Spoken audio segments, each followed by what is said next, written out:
Have you ever been involved in a plane crash? Chances are, since you're here watching this video, the answer is no. Why would I hear you asking? I've never even been on a plane before. Why, there have been nearly 84,000 casualties thanks to these giant winged devils since the 1970s alone. I much prefer safer methods of transportation, like walking, driving, or sailing, for instance. Plane travel is, in actuality, one of the safest forms of travel in the world, partially because aircraft pilots are some of the most well-trained, well-disciplined, and highly vetted professionals in the world. Just ask the Japanese Air Force. But of course, as one's imagination will want to do, consider the worst case scenario. Consider you're the sole survivor of your plane crash, and consider that you've crash-landed on North Sentinel Island.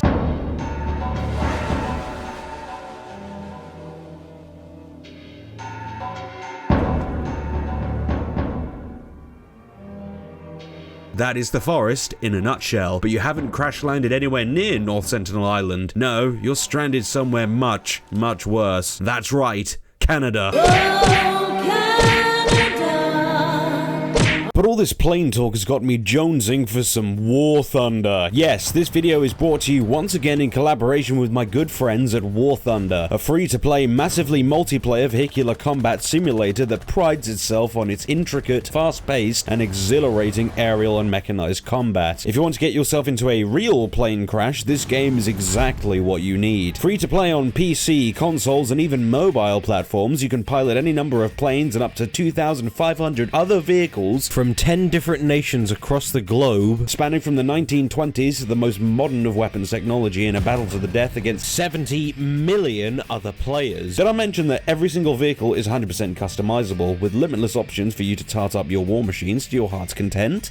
Well, now I have. All this and more is but a click away. Download right this instant completely for free on PlayStation, Xbox, PC, and mobile platforms using the links in the description. New and returning players on PC, PlayStation, Xbox, or mobile will be embossed with the Eagle of Valor vehicle decorator, up to 100,000 silver lions, and 7 days access of a premium account. Yes, completely for free. All for a limited time only. If ever there was a time to discover War Thunder's awesome aerial combat for the first time, or to let yourself get addicted to its devastatingly powerful tank combat, that time would be now. So I implore you, once again, to check the links in the description. Who knows, you might just find your new addiction. War Thunder.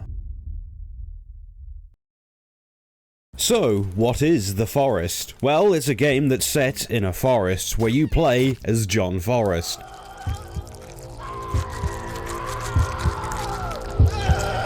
And your main enemy are the trees of the forest. Make no mistake, most of your gameplay will be spent deforesting the forest. Sure, he might have just survived a plane crash, possibly suffered a concussion, and witnessed a mysterious figure taking his son away, never to be seen again, but John Forrest is no fool. He knows prime real estate when he sees it, and given the prices of real estate back in the civilized world, it's only logical that he would want to build himself a new home free of charge out in the countryside, far away from where any taxman or federal agent can reach him. The Forest is possibly one of the few Steam Greenlight early access titles from the early 2010s to actually see a fully fleshed out and arguably complete 1.0 release. First and foremost, it's an open world survival game, hitting the scene roughly around the same time as DayZ and Rust were at their peak on YouTube. But The Forest is unique in that instead of tying it exclusively to a multiplayer format and relying solely on emergent gameplay to pad out any meaningful experiences the player may or may not have, I'm looking squarely at you, DayZ, The Forest is actually a video game, single-player focused with AI, progression, a lot of different equipment for you to discover and collect, and a relatively relaxed, casual pace that you can just sit down and get on with, which brings me to base building.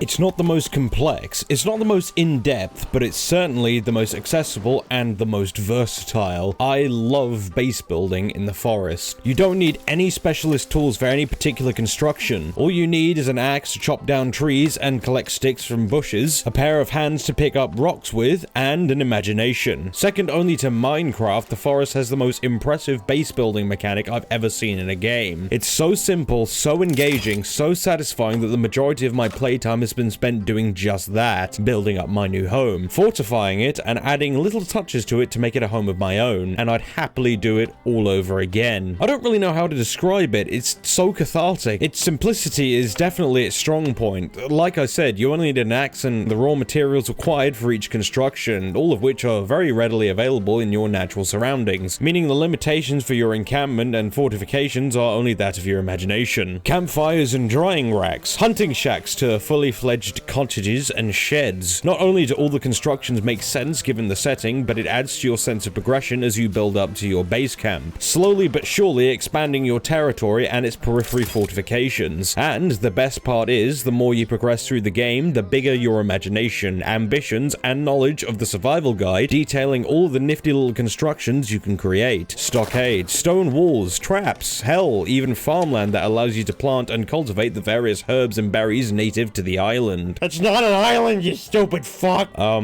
Excuse me? It's not an island. It's a peninsula. It's a small landmass connected to the mainland, protruding into a surrounding body of water. It's not an island. Go back to geography class, fuck nugget. Okay, nice to see you too, Strawman audience member. Yeah, thanks, man. It's good to be back. Oh, fuck. The map isn't even that big, but it's incredibly dense, and each of your shelters are very generously marked out in the game's UI. Given the difficulty of traversal, given the peninsula's density, and because some resources and animals spawn in various different parts of the map, it's best if you create a bunch of little hideouts across the peninsula for you to take refuge in during your expeditions and hunting trips. After all, shelters are your only way to save your game and sleep the night away, which you will absolutely want to do given how unerringly dark night times are in this game. Your first instinct ought to be building a shelter close by the plane crash and crafting a giant SOS symbol nearby to signal the inevitable rescue operation of your survival and your...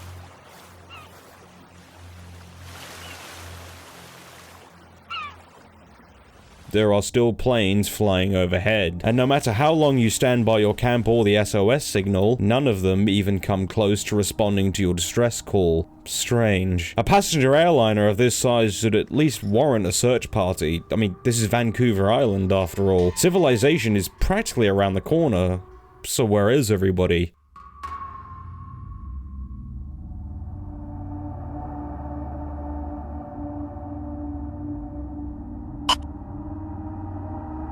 It's abundantly clear that you are not alone. Ghoulish effigies litter the coast. Sharks are beached upon land, stone dead, not so much as a hint of violence in any of their corpses. Abandoned, rather rudimentary watchtowers, unknown settlements lurking beyond the fog, and worst of all, the odd glimpse of someone or something lurking among the foliage, watching you. Before I go any further in divulging the game's plot, I seriously invite you to pause this video and go experience the forest for yourself. Yes, it is 15 quid or $20 on Steam, but trust me when I tell you that you will not find another experience quite like the forest. There's basically no spoken dialogue throughout the entire game. There's not 50 billion journal entries detailing some poor spelunker's descent into madness. It's just you and the environment, the forest, and the escalating tension and conflict with its mysterious inhabitants, and how you yourself make sense of the utterly surreal discoveries made in the depths below. So I'll give you about 3 seconds to get your ass out of here and go play it for yourself. Ready? 3, 2, 1, go. Oh, who gives a f- Signs of civilization litter the peninsula. There's an anchor beach not too far from where I set up camp. Further along, there are a bunch of cargo containers marked with the logo of One Sahara Therapeutics. And of course, there is a yacht anchored just shy from where the plane crashed. Exploring the yacht, you can find a very grim sight. The kitchen area is overflowing with gore, severed heads with knives and forks dug into them on display. Finally. Some good fucking food. A missing child is marked on a milk carton, and strange photographs are littered all over. Abandoned camps, tanks along the riverside. There are signs all over of previous habitations by some fairly organized individuals. The question once again remains, where the hell are they and what happened to them? The answer is incredibly morbid.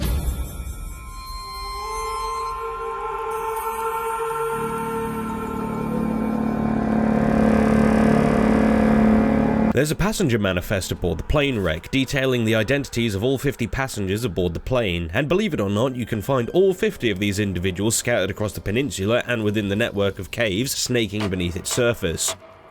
they are all fucking dead. Ritually slaughtered or else disemboweled like pigs. There's no beating around the bush anymore. You are most certainly not alone. The remaining inhabitants of the peninsula are less than friendly.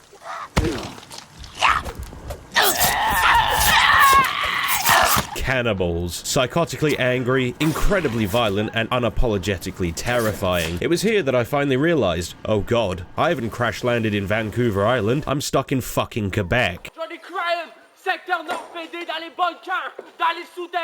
It all made sense now. The cannibalism, the rampant hatred for outsiders, their unapologetic savagery and strange customs. These aren't Canadians, they're French Canadians. The cannibals' behavior is very interesting. In spite of how long this game's been out, no one truly understands what exactly makes them tick. And this is of course intentional by the developers. There's an element of randomness in how they operate as groups and their behavior towards you, the player. They'll patrol the peninsula in groups, they'll watch you from afar. Sometimes they'll charge you to intimidate you before backing off and seeing how you react. If you haven't reacted with hostility in the first few days, the cannibals may be more inclined to just watch you from afar and leave you alone. But deforestation, hanging around near their camps, and nicking their belongings will naturally brew inevitable conflict. Yeah, now it makes a lot more sense why you can build stockades, spike traps, and sharpened wall mounts now, doesn't it? And make no mistake, it doesn't matter how far off their patrol paths you are, they will find you. And they will organize increasingly large raiding parties to come and kick your ass off of their land. Personally, I can understand them being hostile to unknown trespassers on their territory, but yeah, everyone else is fucking dead and they killed them for no reason. All of my actions from this moment on are obviously self-defense. So let's get right down to defending myself. I fought mud crabs more fearsome than you. I'll have your head, you filthy— I really like the combat system. It's very minimal, there's not much to it. You mostly just spam the left mouse key while managing your stamina, holding right click to block incoming attacks. At least that's how it appears on the surface. Like I said, your war on the cannibals will be a back and forth tug of war. You attack them, they attack you. And where you come back even stronger with more and more weapons and equipment you've either found hidden across the peninsula or otherwise crafted, they will come back with 10 times the manpower, swarming and surrounding you. It's here where movement and managing your inventory plays a key part in your survival. Never stand still. This will only give one of them an opportunity to sneak up behind you and gank your ass. You have to be constantly on the move, weaving in and out of their formations and keeping an eye on all of them, using your ears to listen to whenever one of them is charging you in your blind spots, which is impeccable sound design, by the way, and using everything available to you to its fullest advantage. You could hack a motherfucker to pieces with an axe or a machete, but this is very consuming on your stamina, something that slowly but surely decreases its maximum capacity the more physically active and less well fed you are. You can just pop a Dr. Pepper though, and that's it. Who needs sleep? This video is sponsored by Dr. Pepper.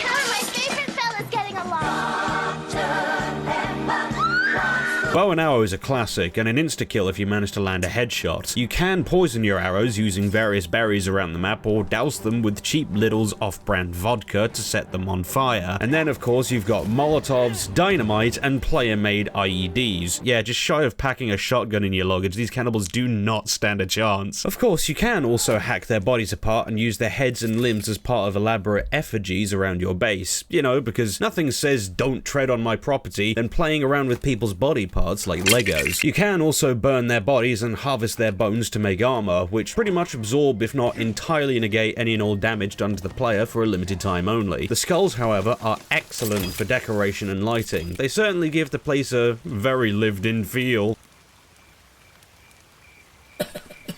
Who the fuck am I playing as that he just decides this is an okay thing to do? Now, not everything is hunky-dory, especially in the beginning. The axe you spawn with, while better than nothing, is complete and utter dogshit. And John Forrest has no infantry space whatsoever, presumably because he dropped all of his pockets back in the crash. So your time in this game is going to be spent in a weird symbiosis of base building, mass murder, exploration, and resource gathering. Now, I know someone in the audience watching right now is probably going, uh-oh, but I can assure you that the Forest is actually one of the few games to actually do this right. No, you don't need 50 copper ingots, a few strands of long grass, and some spunk to use as a glue substitute. All you need is a stick, a few rocks, and bang yourself together an upgraded spear, or an axe, or whatever. And unless you lose it somewhere, that's sticking with you the entire game. There's no durability or inventory space cap. You just get your resources, build your repair tool, and that's it. No grinding, just picking stuff up as you go and mashing it together. It's simple, it's effective, it's satisfying, and engages the player with the added possibility possibilities of their new equipment. And best of all, it's not a grind.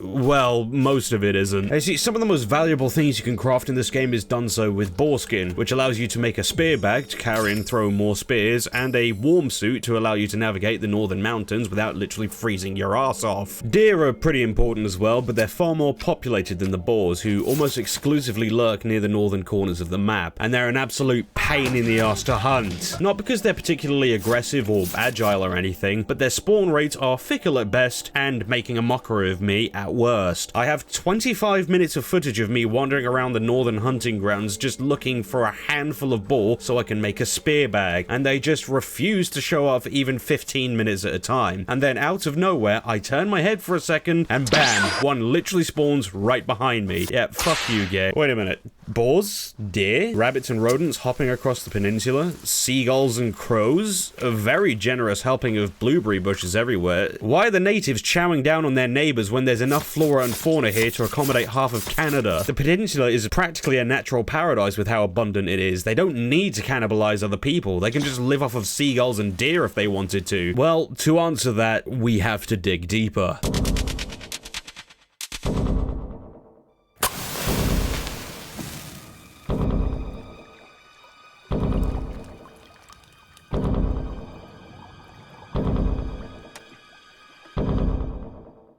Beneath the peninsula is an entire network of interconnected caves, home to dozens of cannibals. The first thing you'll notice about these caves is you can't see shit. You ever feel like other games feel too bright and lively to be an accurate portrayal of nighttime without man-made light pollution? Well, the forest doesn't have that problem, as in you won't see anything at all, in fact. For much of the game, your sole source of light will be the world's most durable Bic lighter, which has the range of roughly half a centimeter. And to make matters worse, the flame gets snuffed out constantly, forcing you to keep relighting it over and over again until the inevitable happens again. A little bit of an issue, as you can imagine, when a horde of angry man-eaters are beset upon you. One might consider upgrading a stick.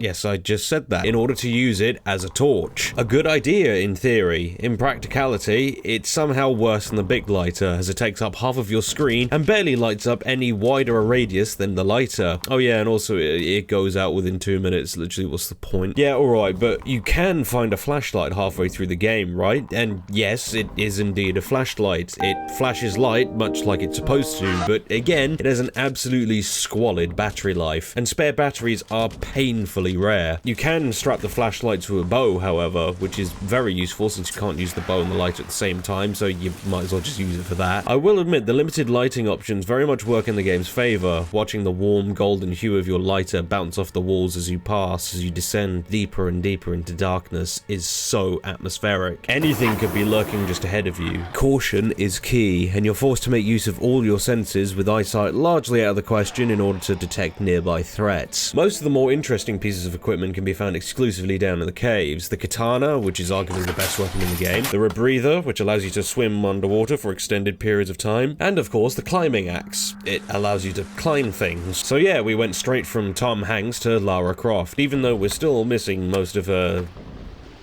assets, but who cares? I can turn a can of Lynx into a fucking flamethrower. But of course, you might be wondering, why would you ever want to delve down into the pits of hell just for a few new pieces of gear that are used very sparingly, if not exclusively, just to access other caves?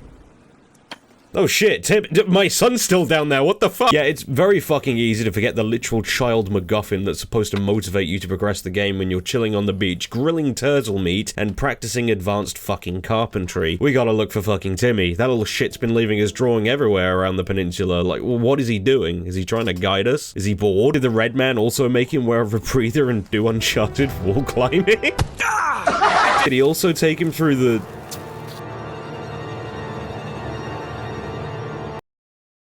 What the fuck, man?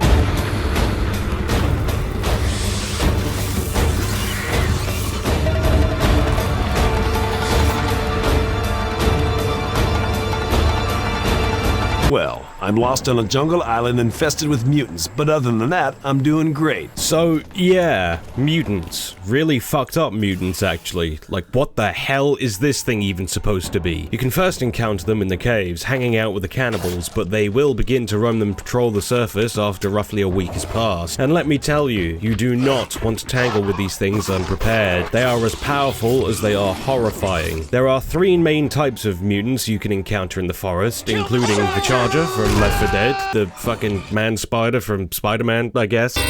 What on earth?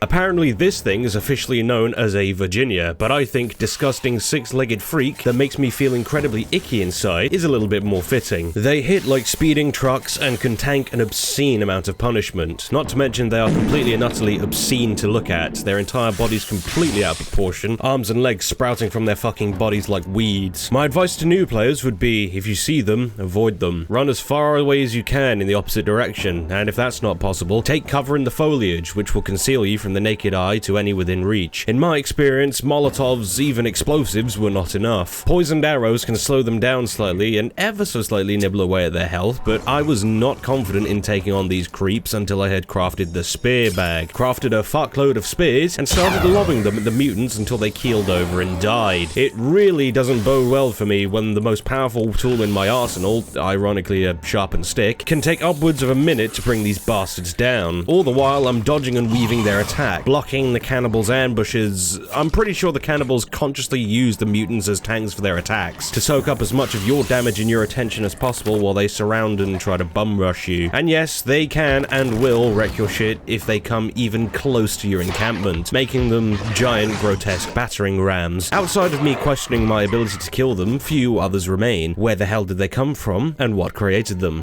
Now I'm gonna stop you right here because we're gonna delve a little into the story of the forest, all of which, as you can tell, is almost entirely emergent and communicated to you, the player, through the environment and the various discoveries you make in the game world. Given what I had experienced thus far, my brain was rife with theories as to the situation given the increasingly bizarre circumstances I found myself in. Again, if you don't want spoilers, go ahead and play the game for yourself. As for the rest of you, here's a questionnaire to keep in mind for the future. What caused the mutants and the rampant cannibalism across the peninsula? Is it A, shady corporate experimentation on people and animals, a la the Umbrella Corporation from Resident Evil? B, a cursed ancient artifact that drives people to madness, like, say, I don't know, Uncharted? Or C, aliens, you know, like in the History Channel, like, I get. Or is it D, all of the above?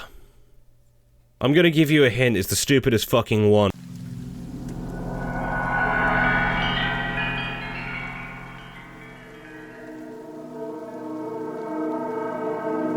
There is a massive sinkhole dug out of the earth in the center of the map, as deep as an ocean and as vast as...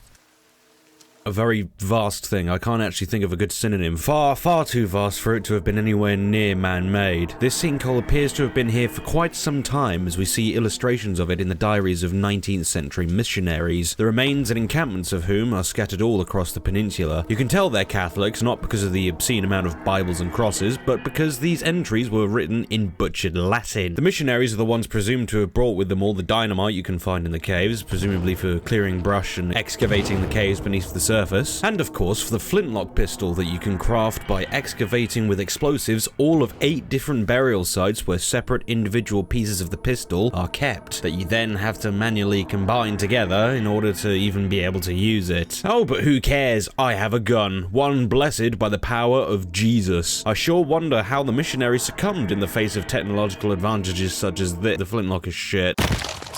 The aiming is janky as fuck, and you're by no means guaranteed to one-shot a cannibal even with a shot to the head. Yeah, alright, it's a flintlock, it's not a Glock or a Smith & Wesson 500.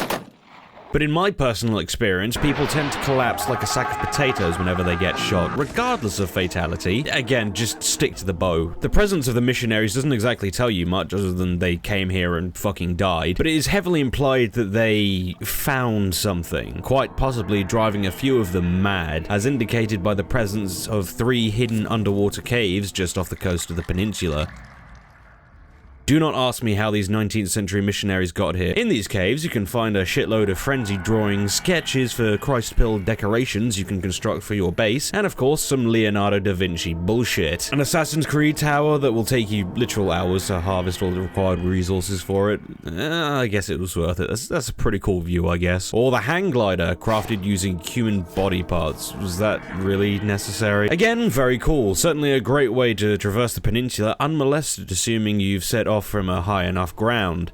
Good luck with that. Alright, we're getting sidetracked here. What's the deal with the sinkhole? Well, perversely, the entire network of caves are all connected to and surround this sinkhole. And while a lot of the contents of these caves can be explained away by some random goober spelunkers being way too far in over their heads, or the missionaries meeting their makers by way of lack of preparedness, there are some things that are much harder to explain. Massive gates forged of an unknown metal, opened by weighted pressure plates. Hallways carved out of the cave walls and ceilings. Drawings upon the walls and sketches upon paper of a strange black obelisk are near omnipresent throughout the peninsula. Continuing the hunt, we discover more signs of recent activity by the previously aforementioned Sahara Therapeutics, which, given the name, is probably a pharmaceutical company of sorts. Cargo containers marked with their logo and a helicopter presumably belonging to them at the bottom of the sinkhole both lay derelict and abandoned, but appear relatively fresh and undisturbed by the environment. Something has clearly gone wrong here, and my suspicions were correct upon discovering a camcorder where you can view videotapes also scattered throughout the caves that reveal...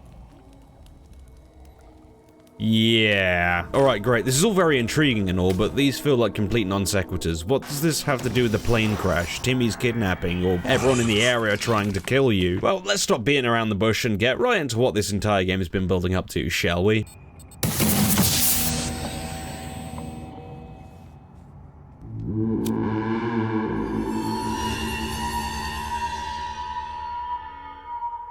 At the very, very bottom of the sinkhole beneath the final cave of the game, you finally encounter the laboratories. Take in just how sterile, corporate, and uncannily tidy everything is, even with the obvious signs of a struggle and the place being in a state of disrepair, but that's not the point. The tonal whiplash from far crying your way through the Pacific Northwest and cradling your axe by your chest in the dimly lit caves to crawling through air ducts and openings in the ceilings in a futuristic aesthetic underground laboratory really slapped me in the face the first time I got to this part of the game, but more so for how eerily quiet it was.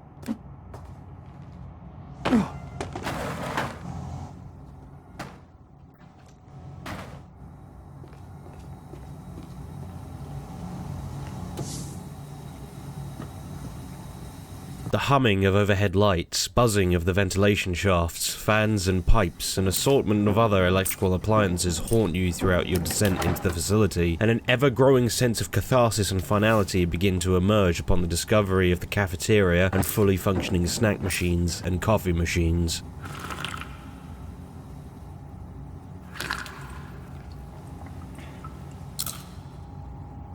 Bear in mind, our character has been going native for a little over a month of in-game time at this point, living on nothing but berries and wild meat he's hunted and caught himself, not to mention the now obscene body count he now has to his name. So the game being able to make the player feel relieved, albeit cautious, at the sudden reintroduction of modern luxuries after all this time living on scraps is absolutely peak. Unfortunately, yes, this is the epicenter of all the sordid happenings you've witnessed in the peninsula. So, from what I can understand, Sahara Therapeutics excavated and began experimenting on this creepy-ass alien obelisk, which unfortunately turns out to be a sarcophagus that sacrifices and drains the life force from anyone who enters it, which is then transferred into the body of an already deceased recipient to revive them. Sahara decided this was the perfect thing to use in their experiments to boost the human lifespan. And yes, they did this by sacrificing and reviving terminally ill children and locking them in observation booths to see how they mutate.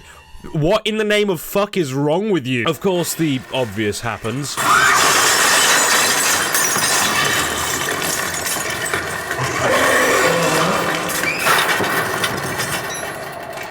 The child in the wheelchair appears to be Samantha Cross, the daughter of one of the science personnel within Sahara Therapeutics, Matthew Cross. Matthew is implied to have been...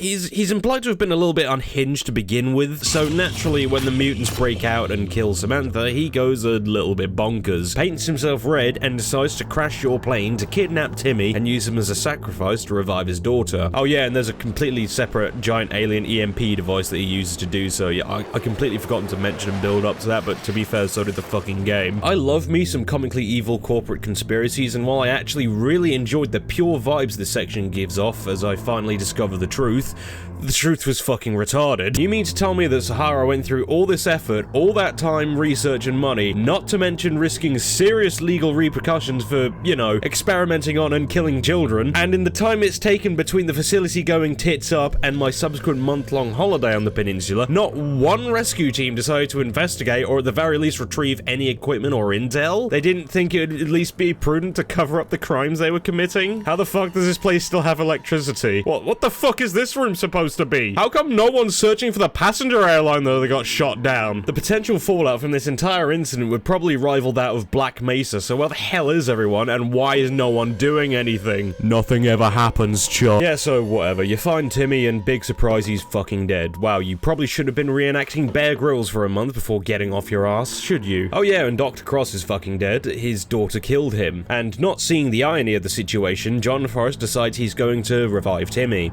by killing Dr. Cross's daughter.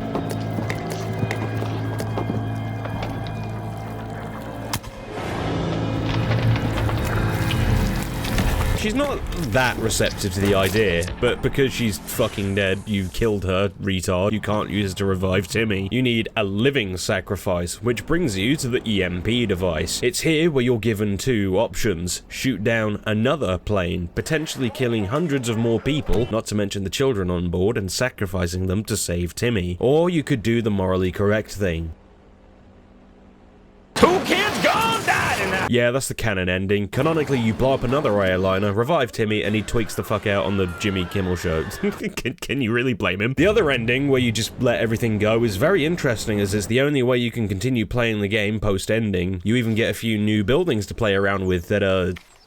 oh no. Yeah, bro's just fucking lost it, hasn't he? I can only assume he's decided to stay on the peninsula living off the land because he can't come to terms with the grief of losing his family, which is heartbreaking in and of itself. Regardless of this incredibly disappointing conclusion, The Forest is one of the best games I've played in recent memory. It's certainly the most fun survival game for me, which is a genre which far too often devolves into a slog. The Forest doesn't have that problem. It's intuitive, it's immersive, it's simple enough to learn without being too hard to master, it's way more accessible and atmospheric than a lot of its contemporaries. It's just an all-around good fucking game. Thank you all so much for watching. And don't forget to download War Thunder right this instant completely for free on PlayStation, Xbox, PC, and mobile platforms using the links in the description right this very moment. Through which new and returning players of up to 6 months on PC, PlayStation, Xbox, and mobile platforms can unlock a smorgasbord of unlockable goodies right off the bat. Don't make me tell you a third time. Like, subscribe, and hit the bell icon for notifications of future uploads and live streams, which I do at 7 PM British time every Saturday and Sunday for your amusement. Come check it out, I'd be happy to have you. Social media linked in the description, and of course shout out to the greatest patrons in the world. I mean this in the nicest possible way, but I'd eat you all alive if I could.